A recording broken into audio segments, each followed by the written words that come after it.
I doncs sí, som aquí a l'Auditorium de Palma per parlar amb una de les personalitats més destacades de la música espanyola en els darrers anys, Luis Eduardo Aute. Molt bones tardes. Bones tardes. Què et sembla això de presentar el teu nou treball aquí a Palma?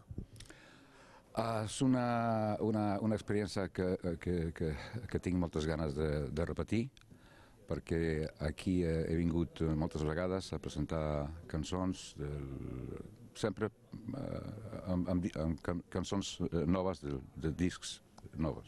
I vaig tenir una acollida, es diu? Sí, acollida molt entranyable i tinc records molt agradables. I en aquesta ocasió és també per la mateixa intenció de presentar les cançons noves del disc El niño que miraba el mar. Però aquest disc, aquest nou treball, què podem trobar en aquest nou treball que presentaràs aquí a l'Auditorium de Palma aquesta nit?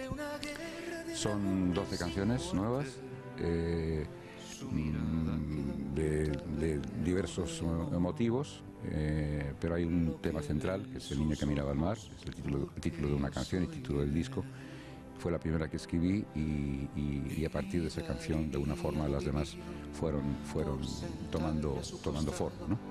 La canción está basada en una fotografía que me hizo mi padre en Manila, en el malecón de Manila, donde nací, la ciudad donde nací. Molt bé, doncs benvingut aquí a Mallorca. La seva música, la música d'Aute, estarà ben present aquí a l'Auditorium de Palma aquesta nit.